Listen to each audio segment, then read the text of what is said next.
공포 라디오를 시작할 건데 제가 131개 중에서 8개를 추렸습니다. 그리고 중요한 점, 제가 마음에 드는 거는 애니메이션을 만들어 드린다 했잖아요. 제가 이거를 그래서 읽을 때 내가 어떻게 애니메이팅을 할 수 있을까 상상을 하면서 읽었어요.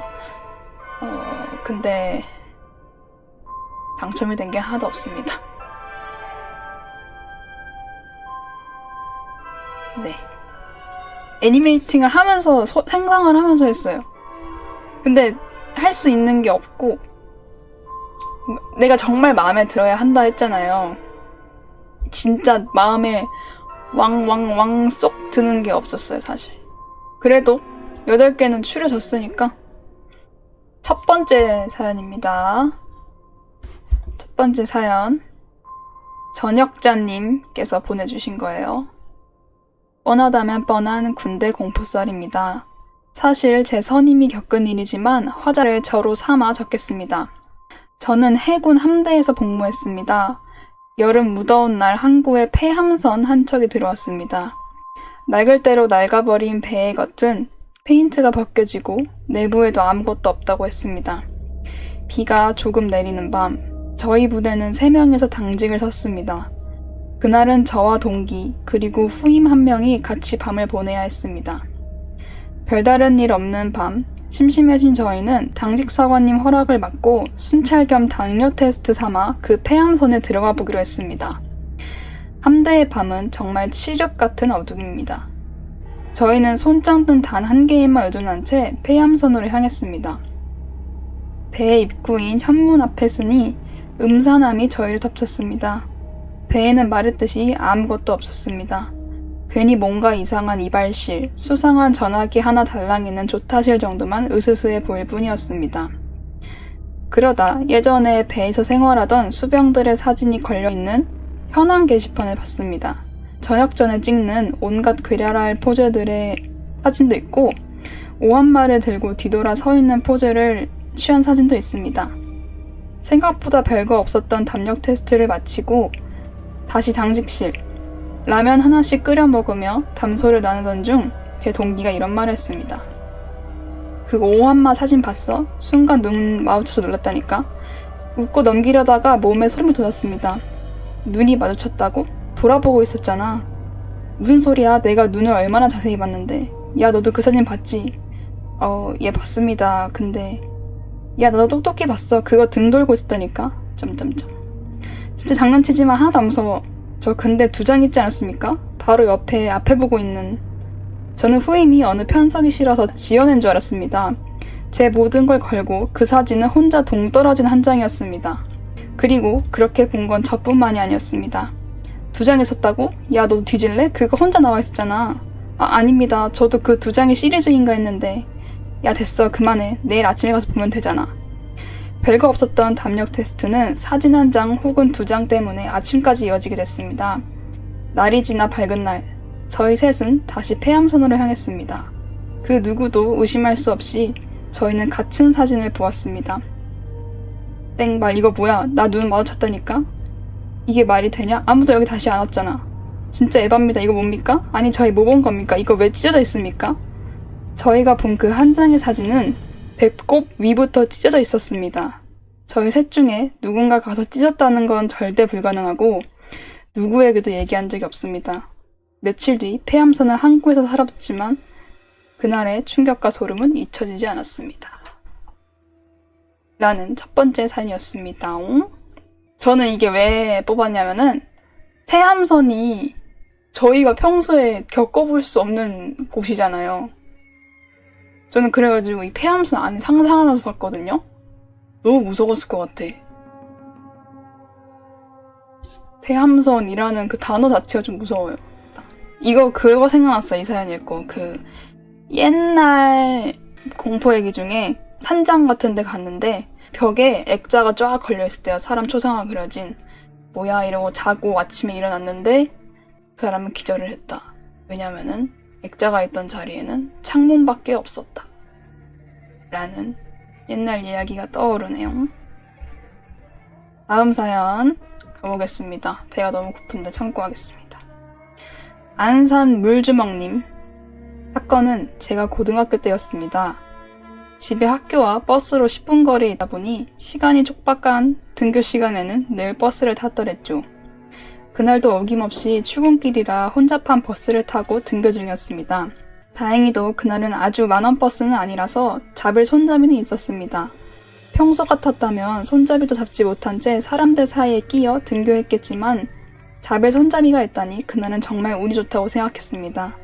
그 일이 있기 전까지는요. 제 옆 손잡이를 차지하고 있었던 사람은 저와 같은 교복 차림의 남학생이었습니다. 하지만 교복을 보니 처음 보는 학교 교복이라 조금 의아했죠. 빼빼 마르고 안경을 쓴 그 친구는 스마트폰을 코앞에 두고 무언가 연신 보고 있었습니다. 저는 그 친구의 눈이 더 나빠질까봐 조금 신경을 쓰였지만 문내 창밖을 보며 시선을 회피했습니다. 창밖은 너무나도 상쾌한 가을 날씨였습니다. 햇살은 따스하고 하늘은 너무나도 맑아서 보기만 해도 기분이 좋아졌죠. 한껏 가을 날씨를 감상한 후에 기분이 좋아진 저는 주위를 잠깐 돌아봤습니다. 그리고 경악을 금치 못했습니다. 아까 빼빼 마르고 안경 쓴 그 교복 입은 남자애가 본인의 휴대폰을 긴 혓바닥으로 길게 왕복하며 여러 번 핥고 있었던 것입니다. 그리곤 아무 일도 없었듯이 다시 그 휴대폰을 보면서 버스 손잡이를 잡았습니다. 아마도 액정 청소를 하려고 혀로 액정을 닦은 것 같았는데 도저히 이해할 수 없는 일이었습니다. 저는 아주 큰 충격에 휩싸였습니다. 이후에 버스가 지하철역을 지나치자 사람들은 우르르 빠졌고 저는 앉을 수 있었지만 그 친구는 앉지 않더라고요. 그러면서 스마트폰을 눈앞에 둔 채로 연신 보고만 있었습니다. 저는 버스에 내릴 때까지 그가 어느 손잡이와 봉을 그 침 묻은 손으로 잡는지 기억하느라 진땀을 뺐습니다. 이후 다행히도 안전하게 학교에 도착했지만 그 일은 꽤나 오랜 시간이 지난 오늘도 선명합니다. 특히나 그의 길고 새빨간 혓바닥 말입니다. 무섭죠? 어떻게 보면은 개그인데 난 무서웠어. 이래서 내가 사람이 제일 무섭다고 하는 거예요. 귀신이 무서워요?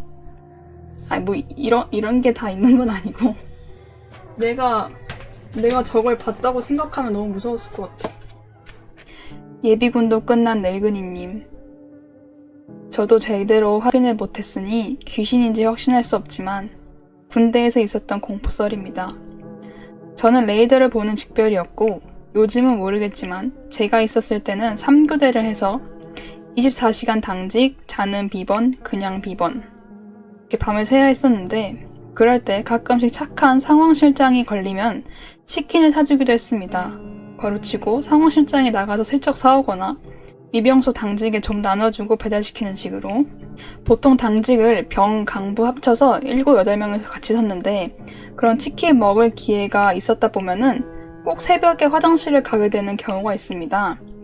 일단 제가 당직을 서던 건물을 설명드리자면은 레이더실에 2층이 있고 거기에 당직을 서고 1층은 주간에 식당과 다른 간부들이 있는 곳인데 야간에는 사용을 하지 않아 불을 꺼두는 게 일반적이었습니다. 그런데 그날따라 새벽에 화장실을 가는 인원이 많았고 저는 부득이하게 1등 화장실을 가게 되었습니다.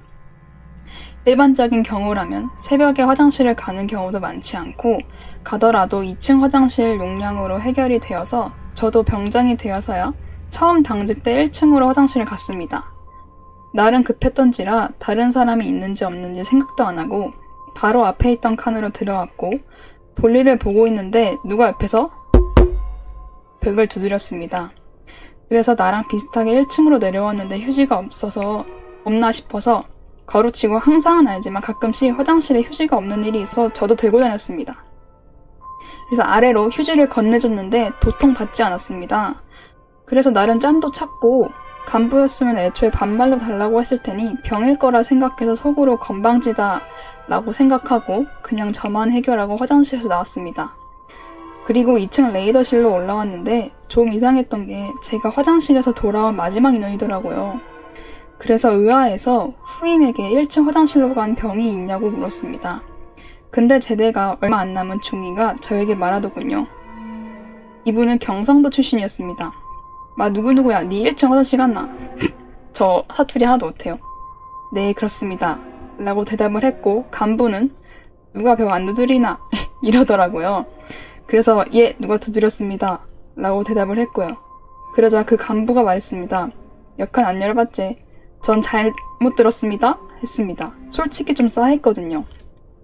그러자 간부가 1층 화장실은 밤에 가는 거 아니다 이러더라고요. 거기서 전에 누가 목 매달고 자살했다고요. 얘기를 들어보니 이랬습니다. 제가 입대하기도 전 간부인 중2가 초임이었을 때 저처럼 똑같이 밤에 1층 화장실을 쓴 병이 있었는데 누가 벽을 쳤다고 하더라고요. 그래서 휴지를 건네줬는데 저처럼 안 벗고 저랑 달리 그 병은 열받아서 욕을 하면서 문을 열었다고 합니다. 그리고 문을 열자 목을 매단 병의 발이 흔들리면서 벽을 치고 있는 걸 발견했고요.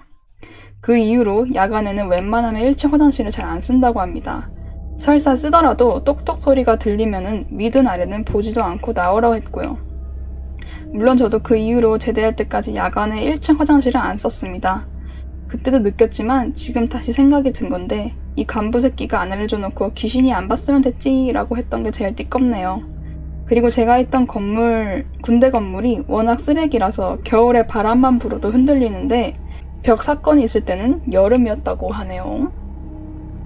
이런 이 사연이었습니다. 또 이 사연을 보고 생각이 난 게 옛날에 이런 이야기가 있었어. 기숙사였는지 수학여행 같은 데 갔는지 모르겠는데 친구들끼리 한 방을 썼대요. 근데 이 기숙사처럼 2층 침대가 있는 거 있죠. 2층 침대를 다 같이 쓰는데 주인공은 2층에 자고 있었어 이러고. 근데 자꾸 앞에서 친구가 잠결에 눈을 떴는데 앞에 친구가 이렇게 이러고 있는 거야. 그 단이 있을 거 아니에요. 침대 2층에서 안 떨어지게 하는 그 단, 옆을 보면 옆이 보이잖아. 거기서 계속 친구가 이러고 있는 거야. 장난치는가 해가지고 딱 보니까 거기서 목 매달고 이렇게 흔들리고 있던 거였다 라는 이야기가 생각이 나네요. 비슷한 느낌이네요, 이거랑. 다음 사연입니다. 투비님, 몇 년 전 제가 편의점 알바를 할 때 일입니다. 당시 집에서 5분 거리밖에 안 되는 편의점에서 주말 오후 알바를 하고 있던 저는 손님이 없어서 핸드폰이나 만지면서 시간을 죽이고 있었습니다. 당시 편의점이나 그때 점장님이 널널한 덕분인지 모르겠지만 저는 일하면서 손님의 얼굴을 볼 일이 별로 없었습니다. 앉아서 핸드폰 보다가 손님이 들어오는 소리에 맞춰서 일어나서 어서 오세요 한번, 손님이 물건을 고르는 동안마저 핸드폰을 보다가 물건을 가져오시면 바꿔서 찍고 계산, 그리고 안녕히 가세요 인사. 출입문에 달아놓은 종이 울리는 소리에 맞춰 일어난 저는 어서 오세요 한마디를 하고 고개 숙여 핸드폰 화면에 집중하고 있었습니다. 그런데 들려온 중년 남성의 목소리는 이런 말씀을 하시더군요. 고무줄 좀 빌릴 수 있을까요? 편의점 알바를 하신 분들은 알겠지만 편의점엔 고무줄이 정말 많습니다. 몇 개쯤 빌려주는 거야 아무 상관없죠. 그래서 저는 휴대폰을 보면서 고무줄 몇 개를 짚고 고개를 돌렸습니다. 그리고 저는 그 자리에서 얼어붙을 수밖에 없었습니다. 제 눈앞에 선 아저씨는 말 그대로 얼굴에 여러 개의 노란 고무줄을 칭칭 감고 있었습니다. 상상이 가시나요? 저는 그런 모습을 이전에도 이후에도 본 적이 없습니다. 저는 그때 무슨 위험을 느꼈는지 아직도 모르겠지만 절대로 놀란 티를 내서는 안 된다고 느꼈습니다. 그리고 여타 다른 손님을 대하듯 아, 네, 이 정도면 충분할까요? 와 함께 고무줄을 건넸습니다. 다행히 얼굴에 되는 대로 노란 고무줄을 감은 아저씨는 고무줄에만 집중한 듯이 저의 어설픈 연기력에 눈길을 주지 않고 네, 이 정도면 충분해요 라며 제가 건넨 고무줄을 받아가셨습니다. 당연히 그 손에도 손가락에도 노란 고무줄이 칭칭 감겨 있었습니다. 지금 생각해보면 5분도 안 되는 시간 동안 일어난 일이었습니다. 그러나 그때 겪었던 일을 당시 알바를 하고 있던 그 날에도 그리고 지금까지 너무나도 인상 깊게 남아있습니다. 더 놀라운 점은 퇴근 후 가족들에게 제가 겪었던 일을 말했을 때 동생의 반응이었습니다. 동생도 편의점 알바를 하고 있었는데 저희 집에서 걸어서 30분 거리인 곳이었습니다. 형, 나도 그 사람 봤어. 동생에도 또 나타나 똑같이 고무줄만 빌리고 사라졌다는 겁니다. 저희 집에서 5분도 되지 않는 편의점과 30분이나 편의점에서도 나타나 고무줄을 빌렸다는 게 너무나도 괴이했습니다. 다행이라면 겁에 질린 저에게 그 아저씨는 다시 나타나지 않았다는 것입니다. 그 아저씨는 왜 고무줄을 얼굴과 손에 칭칭 감으셨을까요? 그리고 왜 고무줄을 빌리며 돌아다녔을까요? 지금은 과연 어디에서 또 고무줄을 빌리고 다니실까요? 라는 사연이었습니다. 무섭죠? 근데 이걸 상상을 하면서 들었거든요?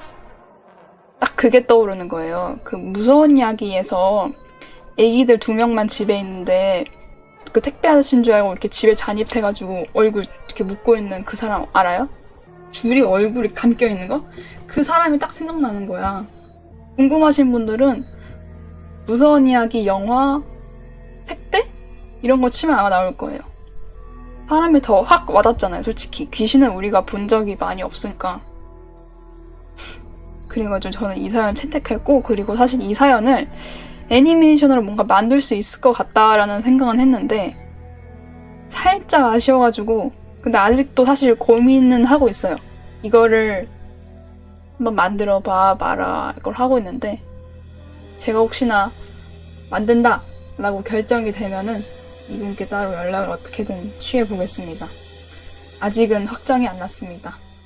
그 아저씨 그랬으면 어떡해? 혼자 목숨을 끊을라 했어. 근데 유튜브 같은 데 SNS를 보니까 수박에다가 엄청나게 고무줄을 감아가지고 펑 하고 터트리는 영상을 봤어. 이거다 해가지고 자기 머리에 고무줄을 계속 감고 언젠가 터지겠지 이러고 있는 거야. 킹스맨처럼. 부금이 딱 나왔네요. 어떻게든 아프게 죽을 수 있을까? 어떻게 제일 죽어야 획기적일까? 보통은 고무줄을 왕창 모은 다음에 혼자 아무 데도 없는 곳으로 가서 이렇게 감는데 그걸 얻은 즉시 감고 다니는 게 조금 웃기다. 캐릭터 같아. 게임 캐릭터 같아. 자동으로 적용이 됐어. 자기도 모르게 게임 캐릭터처럼. 사연자님께서 별일이 없었다니 다행입니다. 다음 사연 또 가겠습니다. 큐방님, 안녕하세요 슈말코님. 제가 말씀드릴 사연은 귀신이나 영적인 게 아닌 현실적으로 사람이 무서운 썰을 들려드리려고 합니다. 제가 겪은 건 아니고 저희 미술학원 선생님께서 미대 입시를 치르실 때 실제로 겪으신 썰인데요. 먼저 이야기를 이해하기 쉽게 미대 입시 과정을 간략히 설명해 드리자면은 보통 실기시험은 1시간 정도 개인 정비를 하고 시험이 시작되면은 4-5시간 그 안에 그림을 완성해서 교수님들이 그 그림을 평가하고 점수를 매겨 성적과 합산해서 합격생들을 뽑는 방식으로 운영이 됩니다. 그렇지만 보통 미대가 성적보다 그림을 더 보기 때문에 대부분의 학생들은 그림에 목숨을 걸게 되죠. 그래서 많은 학생들이 이기적으로 행동하고 기싸움이 많이 일어난다고 합니다. 옆자리 학생 물건을 떨어뜨린다든지 소리를 일부러 크게 내서 방해한다든지 눈살 찌푸려지는 행동들을 많이 한다고 합니다. 하지만 이 행동들을 그저 귀엽게 만드는 선생님이 목격한 어떤 학생의 악랄하고도 도를 넘은 행동을 말씀드리려고 해요. 선생님이 학생 시절 모 대학에서 실기시험을 보러 갔을 때였어요. 선생님은 기싸움이 많이 일어나는 상황에서 5시간 동안 온갖 집중을 하며 그림을 무사히 끝마치고 끝나기 3분 정도 남았을 때 자연스럽게 주변을 둘러보는데 어떤 학생이 시험을 되게 망쳤나봐요. 엎드려서 절망을 하고 있었답니다. 선생님은 속으로 경쟁자 한 명은 이겼네 라는 잔인한 마음을 먹으시고 그림을 검토하고 마무리했다는데요. 그때 아까 그 절망에 빠진 학생이 본인 그림 뒤에 막 검은 파스텔을 문지르더랍니다. 선생님은 속으로 어지간히 슬픈가 보네, 그렇게 더 열심히 했어야지 라는 마음을 품으면서 본인 그림을 정리하셨답니다. 시험이 종료되고 학생들의 그림을 제출해야 됐는데 지금은 아니지만 선생님 때만 해도 시험이 끝났을 때 본인들이 직접 그림을 앞으로 가져가서 한 곳에 모아놔야 됐답니다. 선생님 또한 그림을 앞에다 제출하셨고 자리로 돌아오셨을 때 아까 절망했던 학생이 그림을 앞으로 가져가더랍니다. 그때 그 실기장에 계시던 감독관님이 그 학생을 멈춰 세우더래요. 그리고 그림을 가져가면서 실격이라고 말하더군요. 선생님은 뭐지? 라고 생각을 했는데 집에 돌아오는 길에 왜 실격이라고 했는지 깨달았는데 그림을 한 곳에 제출하게 되면은 자연스럽게 층으로 쌓잖아요. 그러면 위에 그림이 뒷장 밑에 이렇게 있잖아요. 겹쳐서. 즉 학생들이 피땀 흘려가며 그린 그림이 깔리게 되는 거죠. 그래요. 그 학생은 잘 번지는 검은색 파스텔을 본인의 그림 뒷장에 바른 겁니다. 본인은 망했으니까 한 명이라도 본인처럼 만들겠다는 거죠. 선생님은 그 사람이 파스텔을 바를 때 눈이 절망으로 가득 차 있었다고 생각했는데 다시 생각해보니까 원망으로 가득 차 있던 것 같다고 말씀하셨습니다. 만약에 이 검은색이 아니라 하얀 색깔, 티가 안 나는 화이트 색깔로 발랐다면은 또 감독관님도 모르셔가지고 진짜 큰 사태가 발생할 수도 있었을 것 같다 라고 사연자님께서 적어주셨어요. 여기까지입니다. 또 사람이 무섭다는 사연이죠. 이런 일이 또 흔해요. 근데 진짜 예체능, 특히 예술은 더 이런 일이 많을 것 같아. 기싸움이라든가 내가 이기기 위해서 다른 사람들을 짓누르다거나 이런 거. 예대에서 이런 일이 빈번해요. 어휴. 다음 사연. 지수방님. 안녕하세요. 슈퍼말랑 방구님. 생방송을 열심히 챙겨보는 시청자입니다. 저는 아니고 제 지인이 겪었던 무서운 얘기를 천국 끝에 사연으로 각색하여 보냅니다. 본인이 겪었던 것처럼 써보겠다 했습니다. 사연자님이. 수능을 끝마치고 지방에 있는 대학교에 합격해서 원룸에서 자취를 시작한 지 일주일이 채 되지 않은 시점이었습니다. 아무리 지방광역시라 집값이 싸다고 해도 제가 살던 원룸은 다른 곳의 절반 정도의 월세에 방 크기는 더 넓은 꽤 좋은 원룸이었습니다. 성인이 되어 첫 자취를 시작한 만큼 매일매일 친구들과 술파티를 벌일 생각에 들떠있던 것도 잠시. 저는 심각한 불면증에 시달렸는데요. 그 이유는 바로 옆방에서, 정확히는 제 옆방과 맞닿아 있는 벽에서 나는 이상한 소리 때문이었습니다. 제 방의 구조는 약 8평 정도 되는 정사각형의 방, 각 벽에 옷장, 침대, 책상에 하나씩 붙어있는 매우 간단한 구조인데요.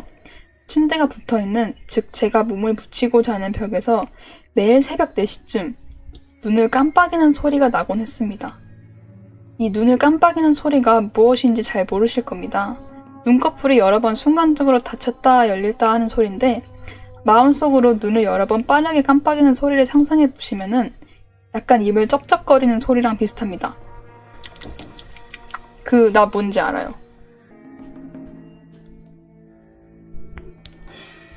들려요? 조금 찐득찐득한 점막 소리거든요? 이런 소리가 들렸다는 거예요. 나 이 소리 뭔지 알고 공감이 돼가지고 글을 읽었어요. 이런 소리가 빠르게 탁탁탁탁 나왔다는 거예요. 잠을 잘 자다가도 이상한 소리에 눈을 뜨면 항상 제 몸이 맞닿아 있는 벽에서 눈을 깜빡이는 소리가 납니다. 그리고 잠에서 깼을 때 휴대폰 시계를 보면은 항상 새벽 4시입니다. 기분 탓이라고 생각하고 1주일, 2주일 넘게 방에서 지내봤는데 제 불면증은 나아질 기미가 보이지 않았습니다. 집주인분께서 당시 허리가 많이 안 좋아하셨을 때라서 옆방을 확인해 주실 수 없는 노릇이며 무엇보다 옆방은 빈방으로 알고 있습니다. 사람의 왕래가 전혀 없는 방이었거든요. 당연히 초인종에도 반응이 없고요.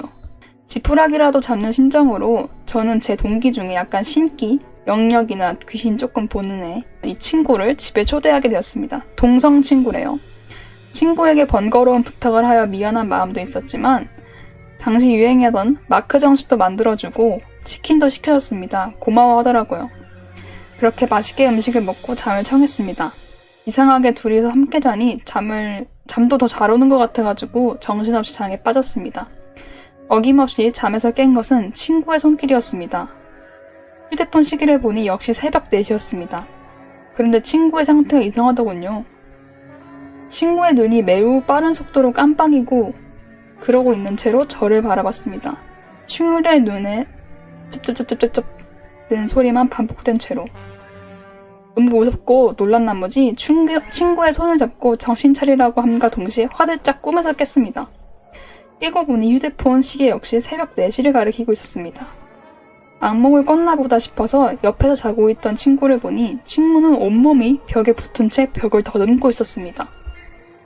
그리고서는 고개를 돌려 저를 바라보는데 고개가 돌아갈 수 없는 방향으로 돌아가더니 저와 눈을 마주친 순간 친구는 시익 웃으면서 눈을 빠른 속도로 깜빡이고 있었습니다. 지금 생각해보면 가위에 눌렸던 것 같습니다. 한참 시달리다가 아침에 일어나 보니 친구는 심각한 표정으로 옆방에서 시선이 느껴진다면서 집주인에게 얘기를 해 문을 열어보라 했습니다. 전 너무 무서워서 곧바로 자취방을 옮겼기 때문에 직접 옆방의 문을 열어보지 못했지만 후일 듣기론 옆방에서 큰 불상과 여러 부적이 발견됐다고 하네요. 이상하게도 그 건물은 제가 나간 뒤 2주 만에 공사를 핑계로 입주민을 전부 쫓아보냈고 공사는 실제로 진행되지 않은 채 폐건물로 6년이 지난 지금까지 남아있습니다. 그 건물에서 사람들이 자살을 많이 해서 자살 명소로 많이 알려져 있습니다. 제 친구도 얼마 전에 그 건물에서 목을 매 자살했고요. 아무튼 참 신기한 경험이었던 것 같습니다. 라는 사연이었는데 저가 제일 소름 돋았던 게 마지막 문장이었거든요. 너무 덤덤하게 말씀을 하셔서 저는 이게 그래도 기승전결이 있다 생각했고 이 눈 소리 있죠? 제가 들려준 소리 난 이 소리를 알아서 뭔가 조금 공감을 하면서 볼 수 있었어요. 마지막 문장이 이게 주작이면은 오히려 다행인 게 너무 덤덤하시게 써가지고. 다음 사연 익명님이에요. 2015년 10월 말쯤에 있었던 일입니다. 당시 중3이었던 저는 한창 특목고가 성행하던 때라서 부모님도 교육에 열성이었습니다. 때문에 모든 수업을 1대1로 받게 되어서 학원에서 다른 학생들 수업이 모두 끝난 11시부터 12시 반까지 수업을 받게 되었습니다.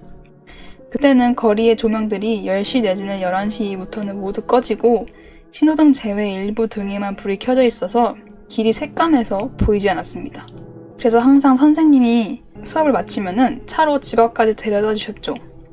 제가 사는 아파트는 12시부터는 현관에 불이 사람이 들어와야 지켜지는 시스템으로 되어 있어서 안과 밖이 완전히 어두운 상태라 거의 하나도 보이지 않았습니다. 차에서 내려 현관 비밀번호를 누르고 안으로 들어서자 불이 팍 하고 켜지니 복도에 하나쯤 있는 게시판 앞쪽에 할머니 한 분이 계시더군요. 우리 아파트는 한 층에 2가구만 들어올 수 있는 구조라서 복도 및 공간이 굉장히 좁습니다. 그래서 한 번쯤 힐끗 쳐다볼 만도 한데 그저 멍하니 게시판만 보고 계시더군요. 조금 놀라긴 했지만 할머니를 뒤로 한 채 저는 계단으로 발길을 옮겼습니다. 당시 엘리베이터는 1층에 있었지만 저는 2층에 살기에 계단을 이용하는 편인데 계단이 올라가서 한 번 유턴하는 식으로 꺾어서 한 번 더 올라가는 식의 구조라 디귿자로 가운데 틈이 있습니다. 일반적인 계단 구조죠. 그냥 참 중간에 있는 거 이렇게 삥 도는 거. 무슨 생각이었는지 잘 모르겠지만 괜히 밑을 내려다보게 되더군요. 내려다본 순간 저는 깜짝 놀랄 수밖에 없었습니다. 그 할머니께서 머리를 내민 채 저를 똑바로 쳐다보고 계시더군요. 너무 놀라 정신이 없어서 저도 모르게 할머니 무슨 일 있으신가요? 라고 여쭤봤습니다. 그러자 학생 혹시 몇 층 살아? 라고 물어보시더군요. 순간 여러 공포 영화 속 장면들이 스쳐가면서 엘리베이터가 1층이지만 이용하지 않고 건강삼아 계단으로 올라갈 수 있는 가장 높은 층수를 머릿속으로 떠올리게 된 것 4층이었습니다. 그래서 4층이요 라고 대답을 했죠. 그러자 아무 말 안 하시며 다시 뒤돌아 게시판을 보기 시작했습니다. 저희 집은 2층이었지만 4층이라고 대답한 이상 바로 들어가면 안 될 것 같아서 3층에서 4층으로 올라가는 계단까지 올라가기로 했습니다. 3층을 지날 때쯤 1층에서 엘리베이터 문이 열리는 소리가 들리더군요. 저희 엘리베이터는 층을 누를 때 소리가 나는데 4층이라는 소리가 들려오자 저는 곧바로 2층까지 달렸습니다.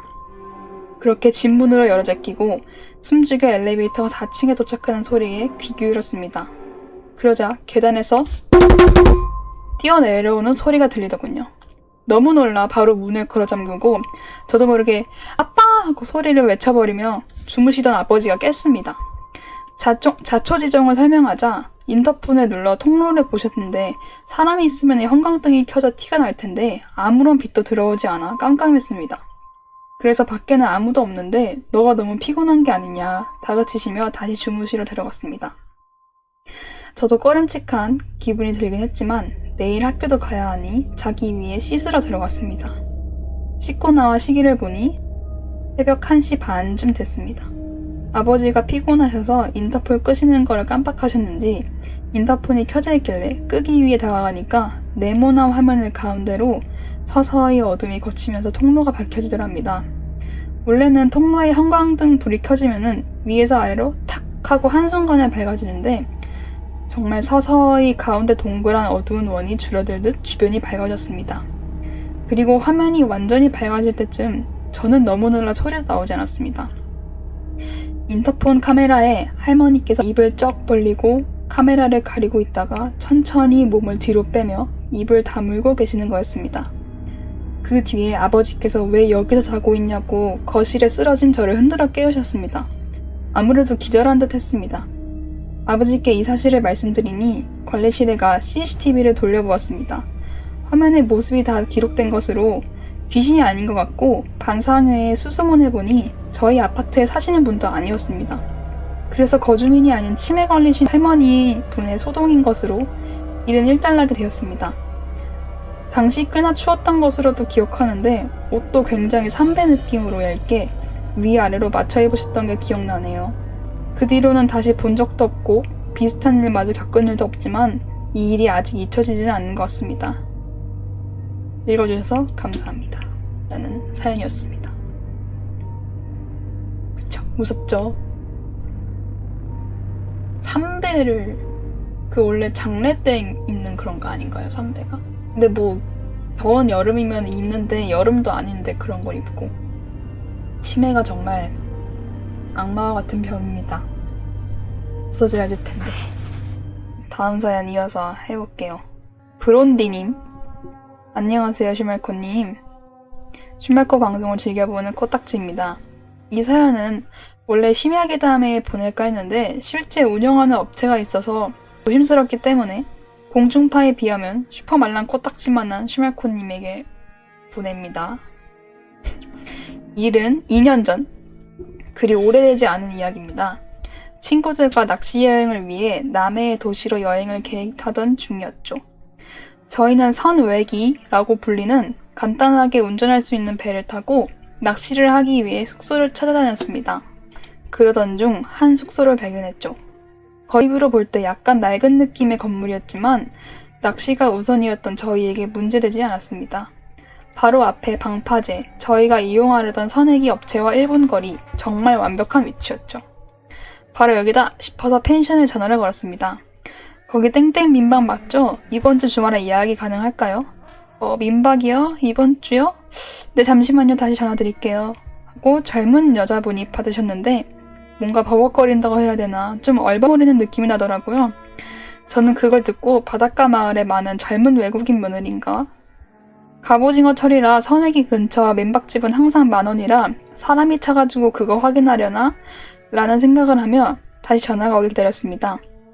그리고 잠시 후 기다리던 전화가 왔습니다. 이번 주말 민박이요? 가능합니다. 5분이면은 1박에 70,000원 해드릴게요. 저희가 이제 막 공사 끝나고 재오픈하는 거라서요. 아니 70,000원? 저희가 숙소 예산을 150,000원으로 최소 잡고 있었는데 밤값도 안 되는 숙소라니. 이건 정말 참을 수 없는 가격이라서 바로 예약했습니다. 친구들도 거리뷰로 외관을 보고 조금 낡은 느낌이라 약간은 아쉬워했으나 가격을 듣더니 이건 무조건 가야 된다면서 어차피 남자끼리 가는데 잠만 잘 수 있으면 그만이라면서 온갖 호들갑을 다 떨었죠. 그리고 당일 민박을 찾아가니 이게 웬걸. 민박집은 외관부터 상당히 깔끔했습니다. 거리뷰로 봤을 때 보였던 지저분한 외관이 아닌 최근에 페인트 칠을 깔끔하게 한 느낌이 나는 숙소였습니다. 공사를 하셨다니 싹 리뉴얼 하신 거구나 하면서 숙소로 들어갔죠. 숙소 또한 방이 2개나 되고 최근에 손을 대셔서 깔끔한 느낌이었습니다. 전체적인 분위기는 숙소보다는 가정집의 느낌이라 와 여기서 살면 맨날 낚시하고 집도 넓고 좋겠는데 나중에 한날 정도 빌려도 되겠는데 라며 숙소에 대만족했습니다. 특히 둘째 날은 배를 타기 때문에 첫 번째 날은 숙소와 앞 방파제에서 오랜 시간 머물러야 했어서 괜찮은 숙소에 더욱 만족하게 됐죠. 첫째 날은 방파제에서 낚시를 하고 고기를 구워 먹으며 즐겁게 보냈습니다. 하지만 문제는 잠을 잘 때 생겼습니다. 제가 피곤할 때는 코를 골아서 친구들이 피해를 볼까봐 자진해서 작은 방에 혼자 자면서 자가격리를 했는데 자다 보니까 진짜 너무 추운 게 아니겠어요. 당시 날씨가 그다지 춥지도 않았는데 서늘한 거 이상으로 너무 추웠습니다. 그래가지고 거실 소파에서 다시 잠들었는데 거기서도 서늘한 기운이 이어지더라고요. 공사를 한 게 제대로 안 끝났나 보다, 보일러가 안 들어오나 싶었는데 친구들이 자는 방에 가니까 또 괜찮더라고요. 그래서 이쪽에만 좀 문제가 있구나 싶어서 자는 걸 포기하고 새벽에 혼자 나와서 낚시를 했습니다. 멍하니 밤바다를 보며 낚시를 하고 있었는데 잠시 후 친구가 나오더라고요. 그 친구는 거실에서 잠들었던 친구라 내가 왔다 갔다 하니까 이가 깼나 보다 싶었습니다. 그런데 친구가 말하길 너무 춥다, 추우니까 가위까지 다늘려, 이러는 거예요. 무슨 가위인가 싶어 물어보니 너무 추워서 눈을 떴는데 무언가 검은 형체들이 우당탕 거리는 모습들이 보였다고 합니다. 친구는 잠결에 친구들이라고 생각하고 얘네는 뭔 새벽까지 일어나 내일 배 타야 되는데 늦잠 자겠구만 하면서 친구들한테 그냥 자라고 말하려 했는데 목소리가 나오지 않았다는 겁니다. 그러더니 누군가 자기 옆에 철푸덕 하고 눕는 느낌이 났고 뭔가 이상한 기운에 고개를 돌리려고 했으나 고개는 돌아가지 않고 자기 귀에서 사람이 앓는 소리만 났다고 합니다. 그때까지도 친구는 다른 친구인 줄 알았다고 합니다. 그런데 그때 문이 닫히는 소리가 들리면서 잠에서 깨는 느낌이 났고 그때서야 자기 옆자리를 봤는데 아무도 없었다고 합니다. 그제서야 친구들이 아니라 가위에 눌렸구나 라고 생각했대요. 이 이야기를 듣고 친구랑 저는 야, 추운 것도 이거 귀신이 있어 추운 거 아니냐? 라는 실없는 농담을 하면서 잠자리가 바뀌어 생긴 일, 새로 오픈한 민박이라 생긴 일 정도로 치부하고 낚시를 했죠. 그렇게 둘째 날 깨어난 친구들과 선회기를 타고 낚시를 하며 저희 여행은 끝났습니다. 여기서 끝났다면 전혀 무서운 사건이 아니겠죠. 그 말대로 잠자리가 바뀌어서 생기고 공사가 막 끝난 숙소라 보일러에 문제가 있었다니까요. 그런데 일주일이 지난 정도 다음 여행을 이야기하던 중 숙소 이야기가 나왔을 때였습니다. 가격이 쌌던 것과 추웠던 것을 말하다가 진짜 귀신이라도 나와서 그런 거 아니야? 라는 농담을 했죠. 그 말을 듣고 저는 아무 생각 없이 지역명을 검색하고 살인사건이라고 검색했는데 이게 왜 떠? 정말로 저희가 갔던 지역에 살인사건이 있었던 것입니다. 설마 하면서 보니까 맞습니다. 그 민박집이었습니다. 노부부가 한 술 취한 청년에게 원한이 있어서 살인을 당한 것이었습니다. 더 찾아보니 SBS 궁금한 이야기 Y에서 다뤘던 내용도 있더라고요. 그런데 그걸 보다 보니 제가 잤던 작은 방, 거기는 바로 할아버지가 살해당한 곳이었고 친구가 자던 거실은 제가 이걸 봤거든요? 할머니가 자던 곳이었나? 그랬을 거예요. 갑자기 소름이 쫙 끼쳤습니다. 정확히 저와 친구 두 사람이 잤던 곳만 너무 추웠고 정확히 저와 친구가 잤던 곳이 각각 사람이 죽은 곳이었으니까요. 너무 소름이 돋았습니다. 친구가 겪었던 일도 어쩌면 그 집에 남아있는 그날의 흔적을 본 게 아닐까 하는 생각이 들었어요. 너무 추웠던 숙소, 친구가 본 검은 형체, 단순히 잠자리가 바뀌었다거나 보일러가 제대로 안 들어와서 그랬던 걸 수도 있지만 실제 사건을 알게 되니 무섭더라고요. 그래서 친구들 사이에서는 이 여행은 금기어가 됐습니다. 이걸 심야괴담에 제보하지 않고 여기다 제보한 것은 지금은 실제로 젊은 사장님께서 인수하고 운영을 하고 계셔가지고 저희끼리 소소하게 즐기려고 보냈다고 합니다. 그래가지고 이분께서 궁금한 이야기 Y 캡처본이 인터넷에 있을 거 아니에요? 그걸 저한테 링크를 주셔서 봤거든요. 여기서 같이 보기엔 좀 뭐하고 지금 실제로 운영되는 곳이니까 봤는데 꽤나 잔인한 이야기였어요.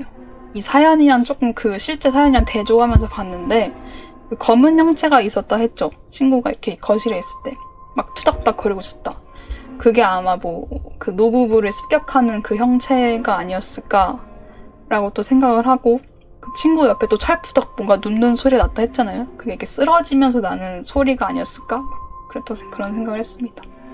좀 슬픈 이야기도 있고 그래요. 이 사건이 되게 복잡했어. 슬픈 이야기도 섞여 있고 그랬습니다. 그리고 놀라운 사실, 이 사연이 마지막입니다. 야! 근데 제가 걸을 때 괄호치고 살짝 애매해가지고 안 푼 게 몇 개 있긴 하거든요. 그거를 좀 할까요? 애매의 사연은 모음집으로 읽어드리도록 하겠습니다. 지금부터는 애매의 사연입니다. 공포의 군주 이강찬님. 제가 군대에 있었을 때 들었던 이야기인데요. 실제로 일어날 법한 사건이라서 한자 적어봅니다. 제 후임이 사회에 있었을 때 전단지 알바를 했었다고 합니다. 각 알바생들한테 전단지를 한 뭉탱이씩 주고서 각각 정해진 구역에 전단지를 돌리는 누구나 접하기 쉬운 알바였죠. 제 후임은 친구랑 같이 알바를 시작해서 정해진 구역도 같았고 2명이 같이 다녔다고 합니다. 전단지를 돌리는 방법은 간단했습니다. 구역 내 건물에 아무 층수를 호출한 뒤 택배기사인 척하면서 그 건물에 침투하는 방식이었죠. 아무튼 제 후임은 그 수법으로 건물마다 돌아다니면서 전단지를 돌리고 있었답니다. 그러던 중 한 건물에 가히 정상인이라면 상상할 수 없는 일이 벌어지고 맙니다. 제 후임과 친구는 땡땡 건물에서 501호를 호출한 뒤 인터폰 응답을 기다렸습니다. 그런데 호출 대기음이 끊기고 나서 나온 첫 마디는 누구세요?가 아니라 온갖 쌍욕이었답니다. 중년 남성의 목소리로 기본적인 욕부터 죽여버리겠다는 등 입에 담지 못할 험한 말들을 느닷없이 듣게 된 제 후임과 후임의 친구는 둘이 짜고치기라도 한 듯 일제히 그 건물에 도망쳤다고 합니다. 마지막으로 전단지를 돌린 구역을 정산하던 중 제 후임은 담당자에게 이 땡땡 빌라에는 전단지를 돌리지 못하겠다고 말하며 사연을 얘기했습니다. 땡땡 빌라 501호를 호출했는데 어떤 아저씨가 쌍욕을 하면서 죽여버렸다고 해서 너무 놀라 도망치느라 전단지를 못 붙였어요. 그러자 돌아오는 담당자의 대답은 제 후임과 후임 친구의 온몸에 소름이 돋게 만들기 충분했습니다. 땡땡 빌라에 501호 없는데 거기 4층이 끝이야. 라는 사연이었습니다. 근데 이게 내가 왜 제외했냐면은 이 바리에이션이 너무 많아요. 나폴리탄 계단으로 인해서 좀 많은 사연이어서 제외를 했습니다. 애매해. 아까 오늘 얘기했던 걸 다시 짚어보자면은 여러분들이 오늘 들은 사연 중에 1등이 뭔가요? 제일 무서웠던 거. 저는 이미 마음속에 결정해놨어요. 저는 고무줄. 그게 상상이 돼. 제가 그 사진 보여드릴까요? 아까 무서운 이야기 그거 말한 거? 잠깐 눈 감으실 분들은 감으세요. 제가 보여드리기 전에 얘기할 테니까. 이렇게 생겼었거든요? 약간 상처가 고무줄로 감겨있듯이 생겼죠, 얼굴이. 해와달, 맞아, 이거 해와달. 고무줄로 칭칭 감은 것처럼 생겼죠? 저는 이걸 상상해서 들었어요. 근데 저 사람은 투명실 같은 걸로 있어서 얼굴에 자국만 나있잖아요. 근데 사연자분께서는 이 진짜 마치 고무줄이네. 이게 이 노란색이 이렇게 감겨있었다는 거잖아, 이렇게. 이제 해볼까? 이게 하나 이렇게 돼 있었다는 거잖아. 이게 여러 개 있었다는 거잖아, 이렇게. 행성 돌아가는 것처럼. 저 고무줄 좀 빌릴 수 있을까요? 이 정도면 충분하네요. 이러고 갔다는 거죠. 아, 눈 아파. 아, 살려줘. 아유. 이 아저씨 어떻게 한 거야? 기인이다, 기인. 기인이었던 걸로 얘기 끝냅시다. 그 폐암선도 좀 무서웠어. 진짜 접할 수 없는 공간이라 나머지는 좀 접할 수 있는 공간이었잖아요, 사실은. 어떻게 이게 들어갔을까? 여러 명이서 셋이서 들어갔는데 진짜 무서웠을 것 같아. 이거 몸풀기로 딱 좋은 사연이었죠? 처음에 워밍업으로 하기 좋은. 그리고 이거 화장실 옆에 똑똑 두드린 거. 이거는 약간 한 게 이 연출을 좀 초반에 쓸 수 있을 것 같아서 초반에 좀 끼워 넣었습니다. 그리고 혓바닥이랑 파스텔 검은색 칠한 거. 아, 근데 내가 보기에 그 혓바닥은 액정 정리하는 것도 있었는데 만약에 엄청나게 심한 오타쿠였다면은 액정성의 어떤 여인을 이렇게 핥고 있던 게 아니었을까 라는 저의 추측입니다. 그리고 그 눈꺼풀 이거 이 소리가 났다는 건데 이게 기승전결이 좋아서 중간에 끼워 넣습니다. 그거 기억나요? 어릴 때 남자애들 꼭 눈 뒤집어 까고 이게 눈 선홍빛 보여주면서 에 이러고 다니는 애들 한 명씩 꼭 있었어요. 나도 근데 그거 너무 하고 싶어가지고 이렇게 했는데 안 되는 거야. 그걸 도대체 어떻게 하는지 모르겠어. 그리고 할머니 사연. 이거는 뭐 어째도 보면 슬픈데 내가 당사자였으면 너무 무서웠을 것 같아. 그러니까 할머니면은 뭔가 해코지 할 만한 그런 인물은 아니잖아요, 만약에. 정말 흉기가 눈에 딱 보였다라면 너무 위험한데, 할머니라면은 그래도 몸이 좀 쇠약해졌을 거고, 그래도 무서웠을 것 같아, 나는. 뭔가 우리 집을 이 사람이 알아낼 것 같다? 라는 그 무서움. 그리고 마지막이었죠, 그 민박집 사연. 요거는 정말 실화가 곁들여진 사연이라서 재밌게 읽었어요. 뭔가 무섭다기보다는 흥미진진하게 읽었어요. 제 마음에 쏙 든 거는 애니메이션을 제가 만든다고 했는데, 일단 이번 거에는 그 고무줄 사연이 조금 애매해요. 만들까 말까. 나머지 사연은 안 만들 것 같고 고무줄 사연이 조금 애매한데, 제가 만약에 만들게 되면 그분께 어떻게든 컨택 연락을 해서 허락을 받고 만들 거고, 안 만들 수도 있고 그냥 마음에 담아두고 있다는 겁니다. 라스트 사연 슈말코 사연인데, 제가 겪은 건데 이게 몰라요. 저도 어떻게 됐는지 모르겠는데, 얘기를 해드리자면은 제가 고등학교 때 겪었던 일인데, 새벽에 깼어요. 오줌이 너무 마려워서. 아직 학교 등교 준비하기는 전이었어요. 한 5시? 5시쯤 됐을 때거든요. 아직 일어날 때는 아니었는데 그냥 오줌이 마려워서 깼어요. 그래서 깨서 문을 열고 나가니까 구조가, 문을 열고 나가면은 바로 왼쪽에 제 화장실이었고, 이제 오른쪽에는 그냥 거실이랑 그냥 집 내부가 보이는 구조였어요. 보니까 거실 바로 옆에 안방이 있어가지고 안방에 문이 살짝 열려있는데, 그때 엄마가 아침 일찍 일을 나갔대였어서 엄마가 그냥 준비하고 있는 게 보였어요. 살짝 문 사이로. 평소에 항상 있던 일이니까 엄마 준비하는군 하고 나는 화장실로 갔어요. 그리고 화장실에서 보통은 문 바로 변기가 있잖아요. 보통은 약간 그런 집이 많잖아요. 그래서 그때 저희 집도 그래서 문을 열고 변기에 앉아서 이렇게 볼일을 보는데, 그냥 멍을 때리면서 앞을 보면서 멍을 때리고 있으면은 내가 여기를 보고 있어도 이 주변의 시야는 보이는 거 알죠? 그렇게 돼 있는 상태였어요. 그래서 나는 앞을 보고 있는데 내 오른쪽이 문이었거든요. 집에 혼자 있든 누가 있든 무조건 문을 잠그는 습관이 있었어요. 그 문고리가 덜컹 한번 하는 거예요. 그래서 그때 이제 문이 잠겼으니까 그냥 덜컹만 한 거예요. 나는 이렇게 비몽사몽 상태로 문이 덜컹거리니까 엄마가 들어오려다가 문이 잠겼으니까 안 열렸구나 하고 갔구나 해가지고 나는 대꾸도 안 하고 그냥 계속 오줌을 싸고 볼일 보고 나갔어요. 그리고 나가가지고 엄마한테 가가지고, 엄마 이렇게 화장하고 있었거든요. 엄마한테 엄마가 화장실 문 덜컹했어? 하니까 아니래요. 그래서 뭐지? 하다가 엄마가 나중에 아빠가 했을 수도 있으니까 아빠한테 나중에 아빠 일어나면 물어보라고, 그래서 알겠어 하고 나는 다시 자러 갔고 학교 갈 준비를 할 시간이 돼가지고 깼는데, 그때는 엄마는 출근하셨고 아빠랑 언니는 있었던 상황이었어요. 그래서 아빠한테 아빠가 덜컹 했냐고 하니까 아빠도 안 했대요. 그래서 뭐지? 하고 언니한테 물어보니까 언니도 안 했대요. 아무도 안 했다는 거야. 가족이 나 4명 사는데 그 문고리가 하나로 연결되어 있잖아요. 여기 밖에 문고리, 안에 문고리 이렇게 연결되어 있는 식이잖아요. 2개가. 그래가지고 밖에서 덜컹하면 안쪽에 같이 덜컹거리는 식이잖아요. 그러니까 밖에서 누가 이렇게 덜컹했기 때문에 안쪽에 있는 내가 봤을 거다. 근데 만약에 내가 거기서 문을 안 잠궜더라면은 라는 생각을 하고 그 일은 종결이 됐습니다.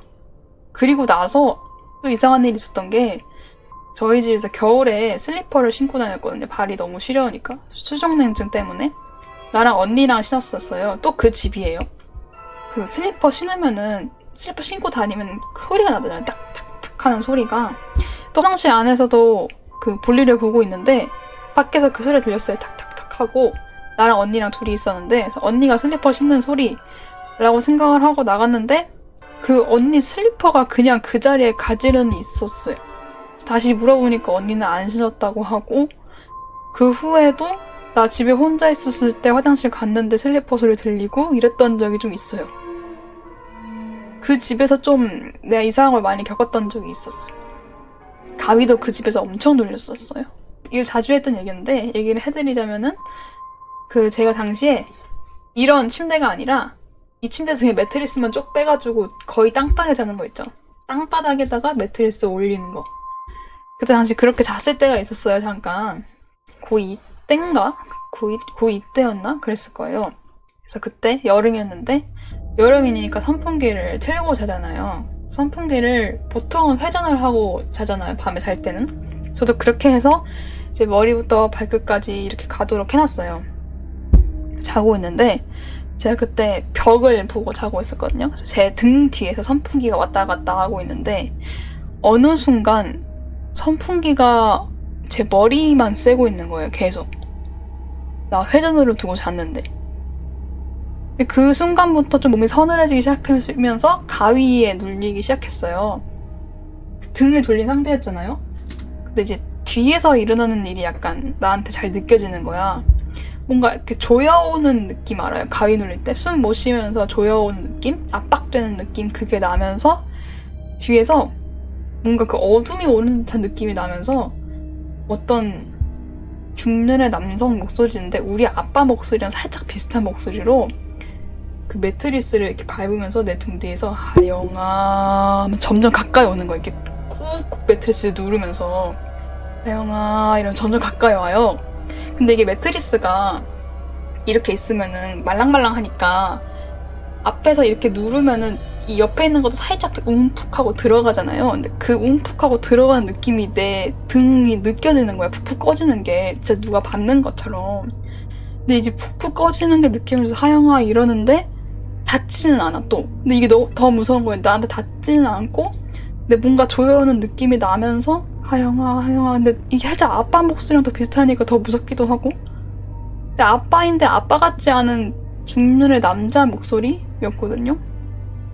뭐 가위는 항상 그렇듯 그냥 언제 내가 껐는지 모르게 깨는 게 항상 가위의 법칙이잖아요. 그러다가 그냥 잠들고 깨고 가위가 항상 그렇게 깨더라고요. 보통 또 그렇게 사건은 또 그렇게 끝났죠. 가위나 꿈 관련된 거 결론은 항상 그러다가 잠들고 끝났습니다. 예요. 근데 내가 이거 공감을 하는 게 실제로 나도 가위에 눌렸을 때 이렇게 끝이 나요. 가위 눌리신 분들이 공감할걸요? 이게 팍 하고 깨는 경우도 있는데 그냥 그대로 잠이랑 이어지는 경우가 있어. 그렇게 했습니다.